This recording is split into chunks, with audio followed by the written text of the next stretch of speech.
Welcome to History Lesson number 8, Era of Gandhi and National Movement. Era of Gandhi and National Movement. At the backdrop, you are seeing the Dandi March picture. I explained the Dandi March as well here.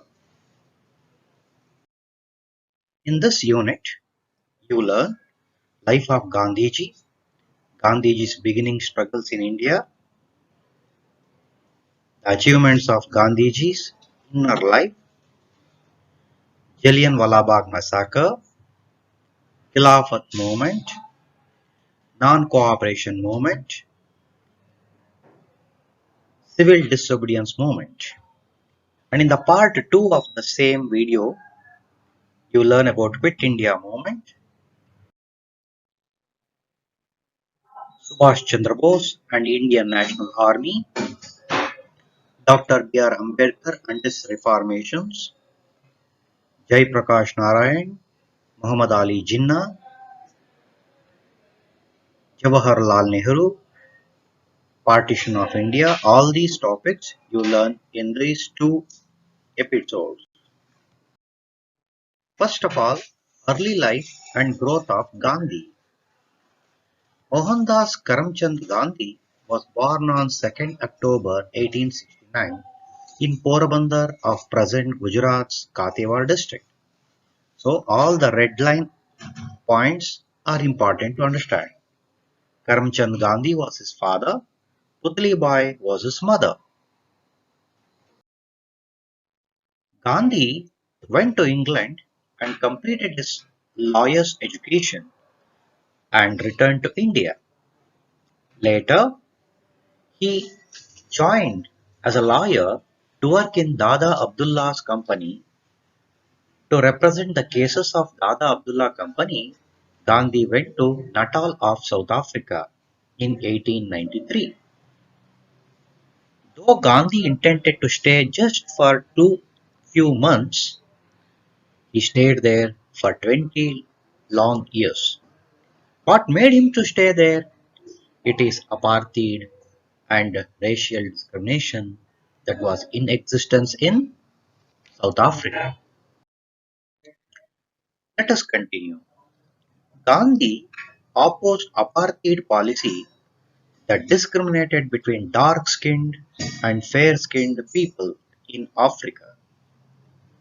So, he invented new tool to protest against the British, that is Satyagraha. Many South Africans take pride in declaring that you sent us unfarmed Gandhi and we sent back the complete of Gandhi. So they are very proud in saying this. Gandhi came to India and considered Gopalakrishna Gokhale as his guru, political guru, and toured entire India in third-class railway compartment to understand real India. By traveling in third-class compartment, he came to know the real poverty, unemployment, and social discrimination in India. He gave an institutional shape to his struggles by establishing an ashrama called Sabarmati Ashrama at Ahmedabad in 1916. He understood the problems of farmers, Dalits, tribal people, workers, and laborers of Indian society. The first movement that he started was Champaran movement in support of indigo growers. Gandhi was successful in support of Champaran, that is indigo cultivators. In 1918, Gandhi started a movement in support of mill workers of Ahmedabad. In the same year, another protest held in Kheda village of Gujarat to oppose land taxes and also became successful. Gandhi started using the truth, non-violence, and satyagraha. These were the ideals in all the movements. Gandhi employed passive resistance, non-violence, and satyagraha as main strategies in his struggles. He used to express his thoughts in periodicals like Young India and Harijan. So what is Satyagraha? Satyagraha is one of the major methods of protest of Gandhiji, that is assertion of the truth. It was employed as a weapon in South Africa. What is ahimsa? Ahimsa is non-violence. According to Gandhi, one should face violence with ahimsa and satyagraha. Kilafath movement. What is Kilafath movement? The sultans of Turkey were also the religious leaders of Turkey and were called caliph. During the World War I, British harassed the caliph, and this was opposed by Muslims across the world. In India, Muhammad Ali, Shaukat Ali, two brothers, started Khilafat movement in support of Turkey in 1919. Gandhi had believed that British would only withdraw if the Hindu and Muslims fight united.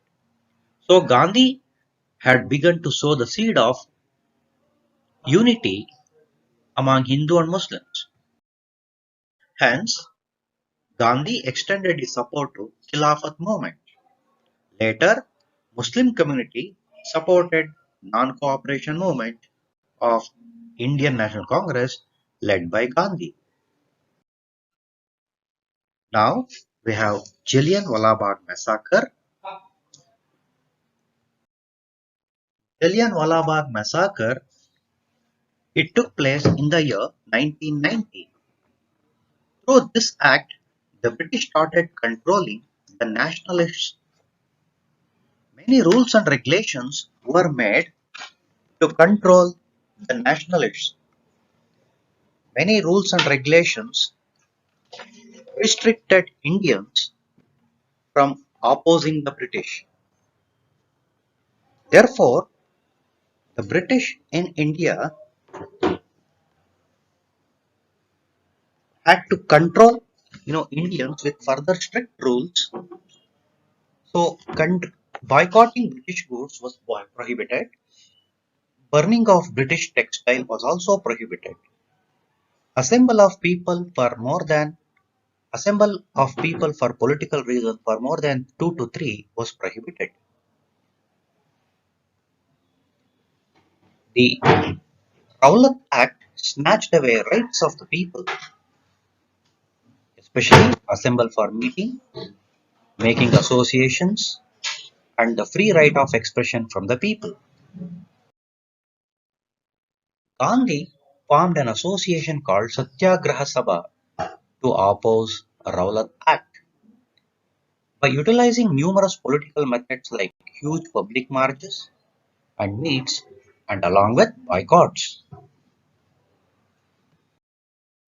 the British government decided to suppress the agitations against Rowlatt Act. Gandhiji had called for one-day Hartal on April 6, 1919. In Punjab, Dr. Fakhruddin and Dr. Satyapal were arrested. The protest started against these arrests.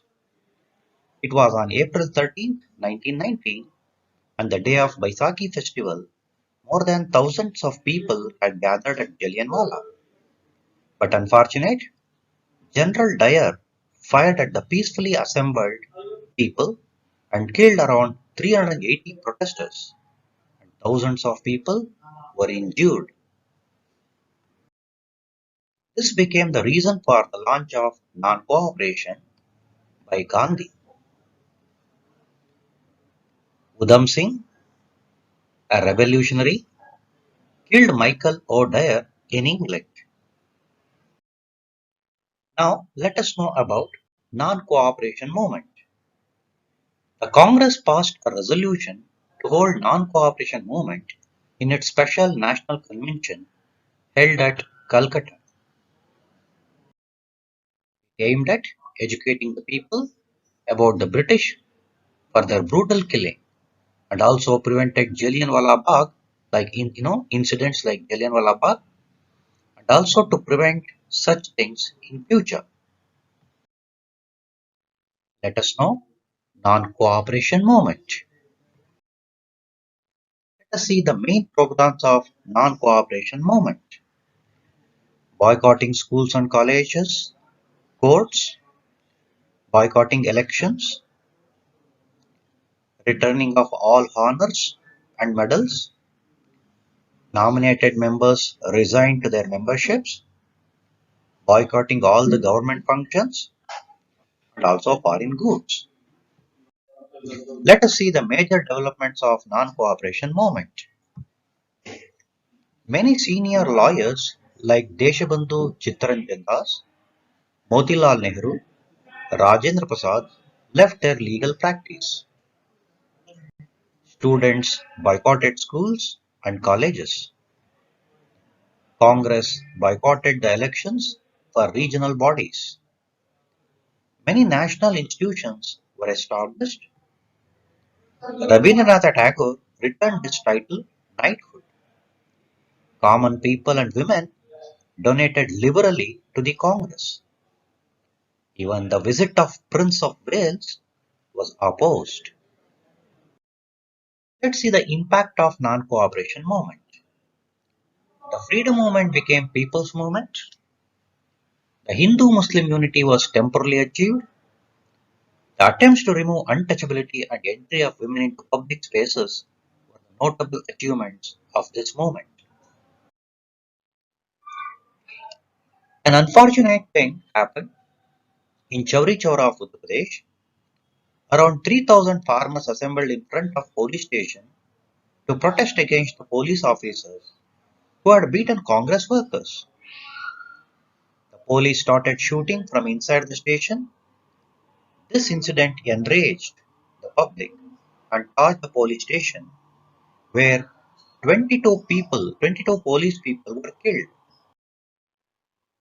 Gandhi was very much disappointed by this, which made him withdraw non-cooperation. British considered Gandhi as responsible for all this and arrested him for 6 years, but he was released just within 2 years on his ill health. Motilal Nehru and Chittaranjan Das, who did not want non-cooperation to be withdrawn, came out of Congress and formed their own political party called Swaraj Party. They wanted to compete in the elections and enter the legislative assemblies and argue against anti-people policies.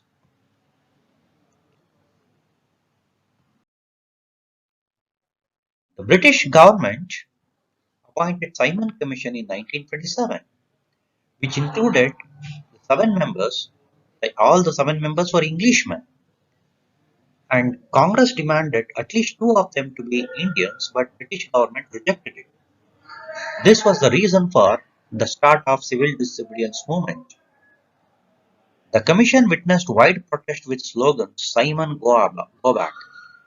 But in Punjab, when the protest was going on, Lala Lajpat Rai died in the police lathi charge.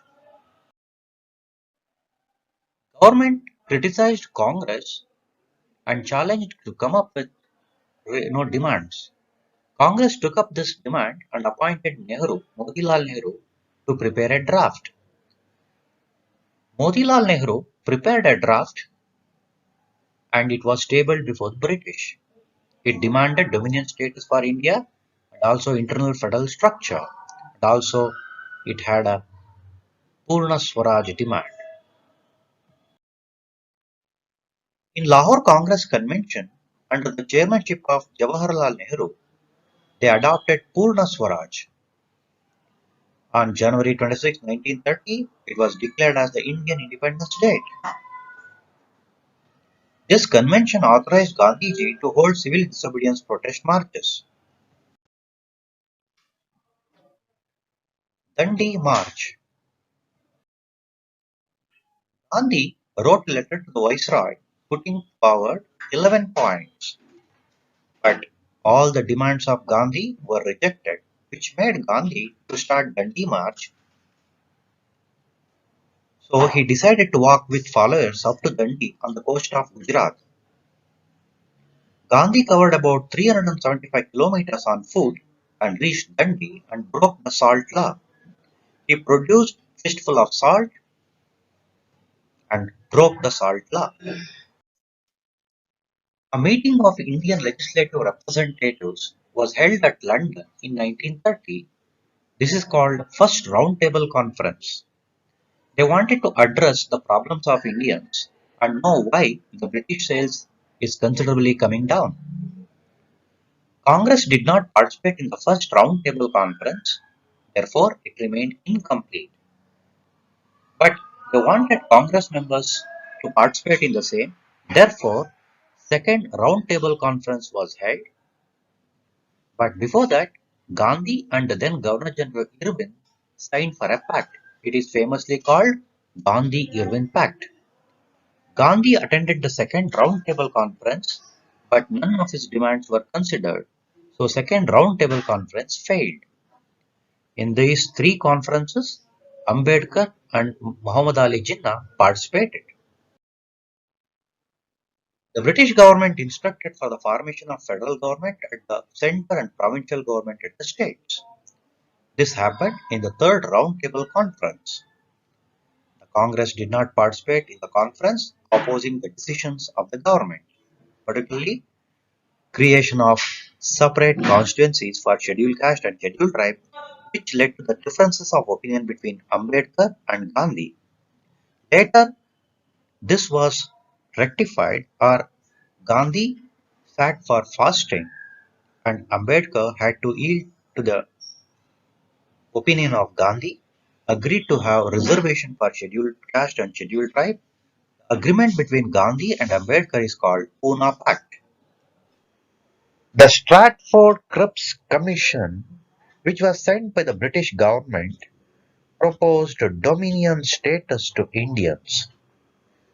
But this dominion status was rejected by Congress and even Muslim League. The dominion status proposed that all the states will have liberty to be a part of the new federation or not. That means joining the federation was an optional before the provinces. Either they could join or just be away from the federal structure. They could declare themselves as an independent nation. This was condemned and opposed.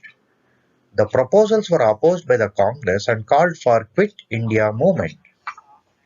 The Quit India movement was declared that British, you quit India. Gandhi gave a call to the fellow Indians, do or die. Many freedom fighters like Nehru, Rajendra Prasad, Abdul Kalam Azad, Sardar Vallabhbhai Patel, Acharya Kripalani, Kasturba, and many others were arrested, including Gandhi. Since most of the Congress leaders were jailed, non-Congress organizations took the lead in this movement. So Jayaprakash Narayan was one among them. So Jayaprakash Narayan led the socialist movement. He provided leadership to the socialist movement in the absence of Congress. Along with his supporters, he started the Freedom Struggle Front. They trained factory workers and also they were supported by common people. They collected money from common people and provided hope to Indians in their difficult times. Now, let us know about farmers and workers' protest. During the British administrations, many farmers rebelled against British planters and zamindars. They opposed the indigo cropping in Champaran district. They protested against land tax. You know very well, Gandhi took the initiative and opposed British. the compulsory cultivation of indigo. The Indian National Congress tried to organize the farmers as a part of national freedom struggle. Gandhiji's influence was visible in activities of Champaran, Kheda of Gujarat. He also led the movements of the farmers of Tehbag, Malabar, etc.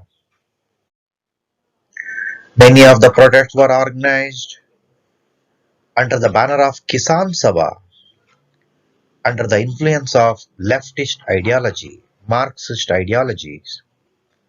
These protests were often in favor of the Congress and many of the time stood opposed to Congress too.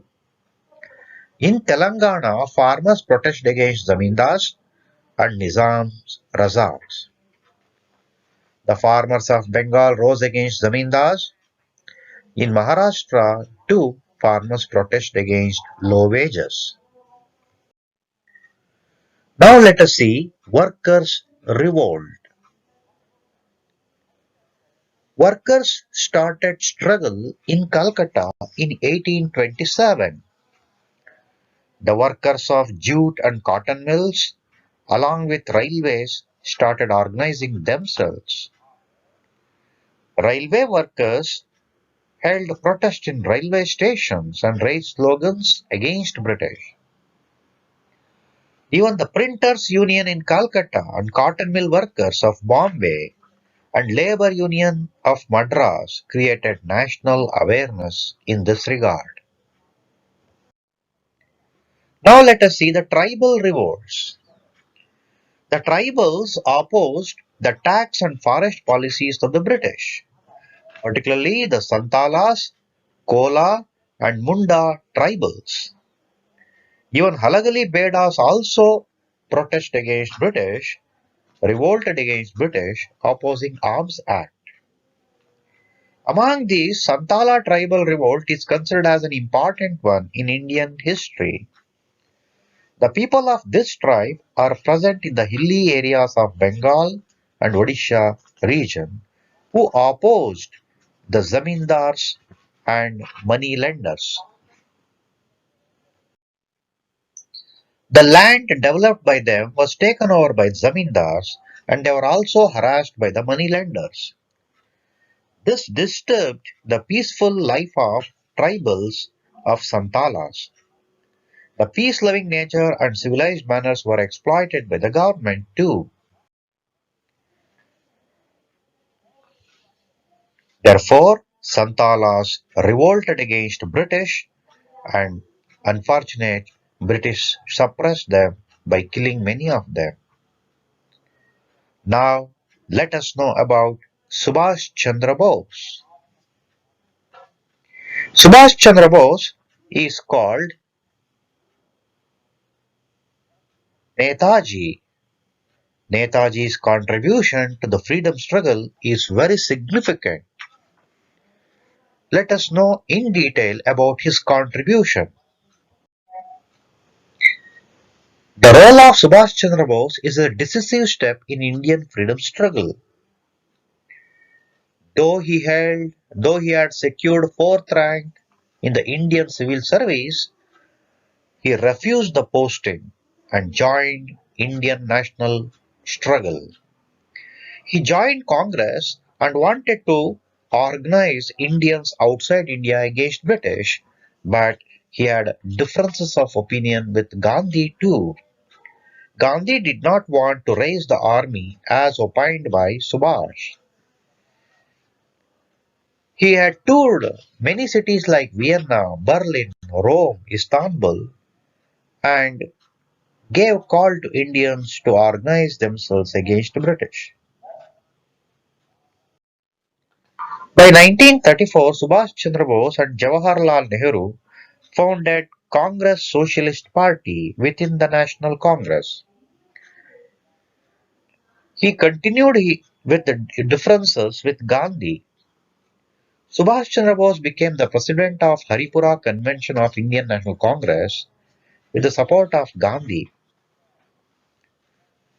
A difference of opinion broke out between Subhash and Gandhi He opposed the soft approach of Gandhians in the Congress, wanted to follow hardline approach to achieve freedom. Subhash Chandra Bose got re-elected as the president of Indian National Congress, but due to differences with Gandhi, he resigned and formed his own political party called Forward Bloc. He opposed the British war preparation, that is, the Second World War. For this, he was arrested and he was kept in house arrest. With the aim of mobilizing anti-British forces, Subhash Chandra Bose escaped from house arrest, reached Germany, and sought the help of Adolf Hitler of Germany. He wanted to organize Indians outside India. He organized prisoners of war from India. He broadcasted his speeches over Azad Hind Radio to Indians. On learning about the success of Japan in the war, Bose joined hands with Rasbihari Bose to explore the possibility of seeking the help of Japan to liberate India. Rasbihari Bose had founded India Independence League in Tokyo of Japan. He was calling its military wing as Indian National Army. Bose joined this army and gave leadership to this. He even gave a call Delhi Chalo on this occasion. His famous quotation is that, "Give me your blood, I'll get you freedom." INA had a women wing too. Captain Lakshmi Sehgal was the commander of Jhansi Regiment. Subhash Chandra Bose started armed struggle on the Burma border, but unfortunate, before he could realize his dream, he died in an aeroplane crash. Many soldiers of INA were arrested by British. These are the contributions of Subhash Chandra Bose to the freedom struggle. Later, Congress and Gandhi pleaded the government and the viceroy to excuse the soldiers of INA who were arrested. The viceroy changed the capital punishment to the life imprisonment. When India got independence, Nehru released all the political prisoners, including INA soldiers. Dear students, now let us know about Dr. B.R. Ambedkar.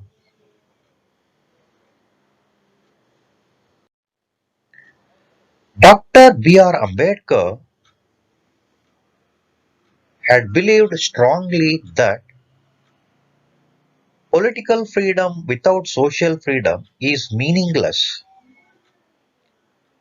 unless the least unless the last man in the fold of hierarchical social system of Indian society gets social and economic freedom. Political freedom is of no value was his argument. That means every Indian must and should get social and economic freedom. That was his argument. In order to prove that the untouchables have been denied even basic human rights, he organized Mahad Tank movement and Kalaram temple movements. Mahad Tank is known because here the people of upper caste were not allowing scheduled caste to touch water of Mahad Tank. Ambedkar took huge number of people and allowed people to touch water and drink it.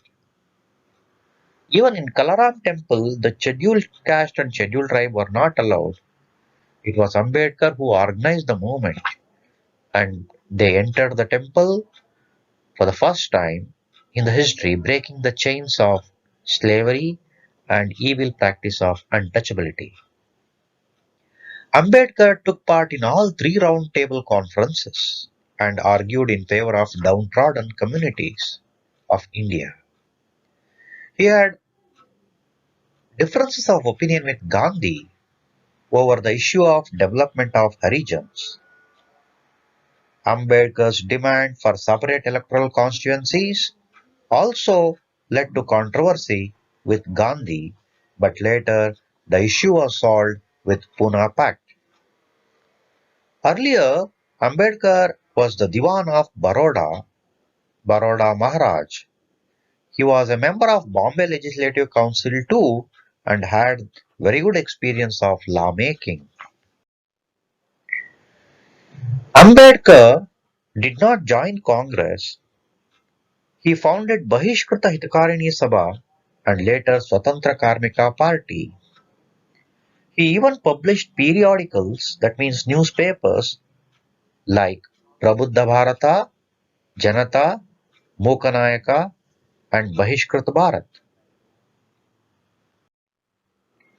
Ambedkar was elected as the chairman of the drafting committee and he was the first law minister of independent India and framed the constitution for India. He was awarded the civilian honor Bharat Ratna posthumously. That means after his death, he was awarded Lifetime Achievement Award Bharat Ratna. Jawaharlal Nehru. Let us know about his contribution as the freedom fighter and the first Prime Minister. Pandit Nehru entered national freedom struggle through Home Rule movement. He played very prominent role in the non-cooperation movement held in 1920. He became the president of Lahore Congress session and hoisted the tricolour on the bank of river Ravi and gave call to celebrate Independence Day. Nehru was the president of 49th session of Indian National Congress. Initially, he had differences of opinion with the method of Gandhi in achieving independence.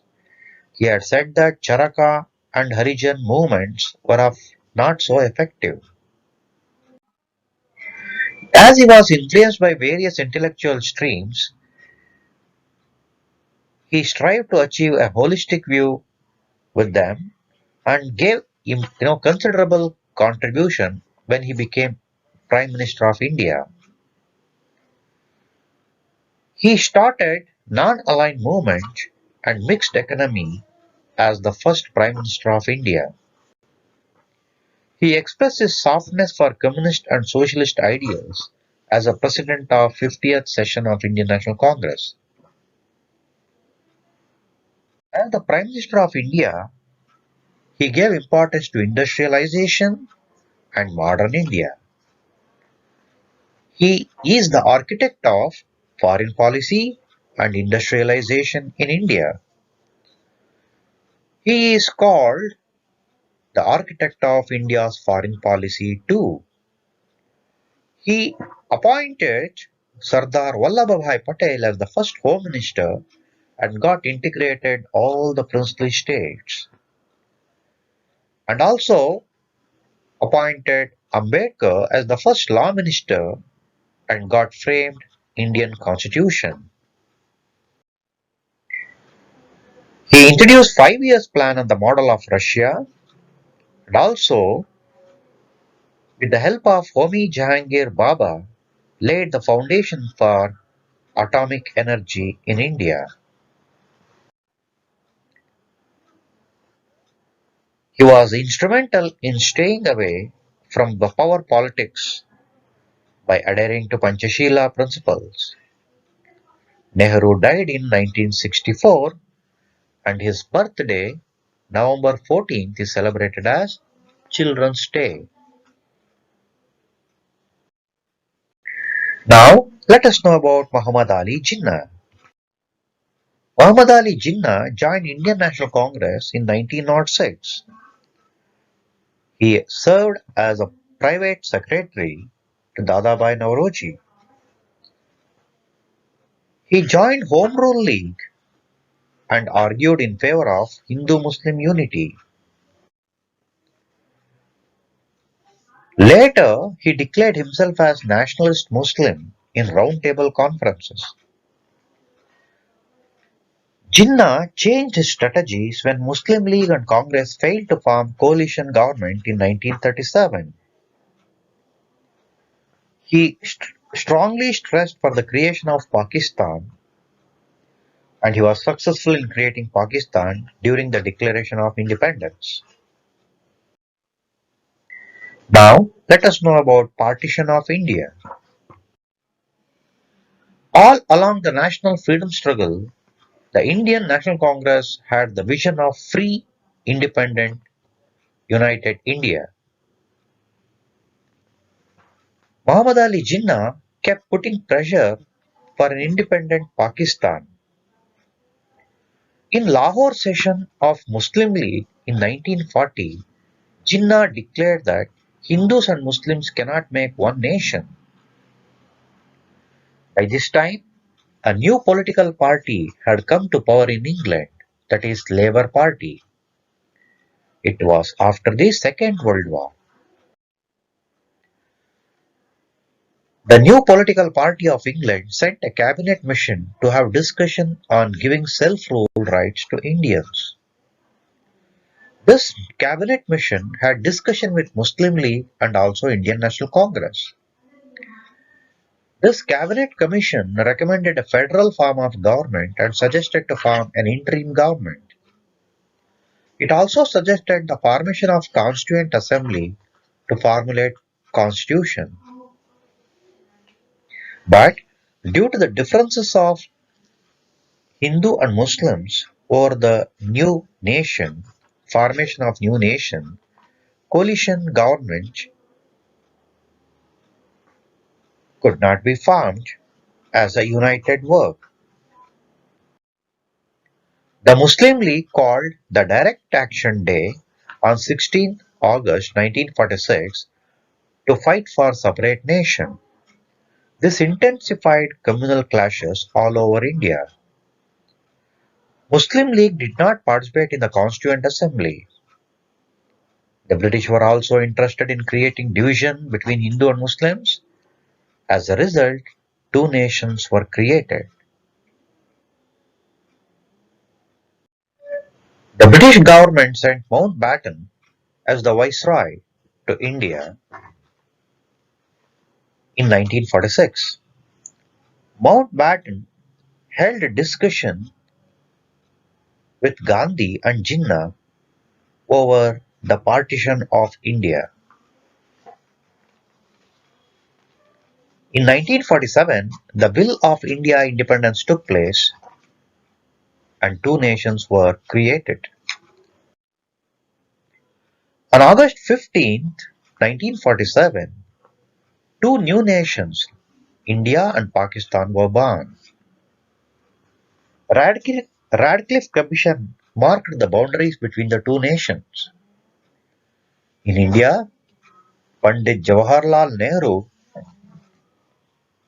took the oath as the Prime Minister of India.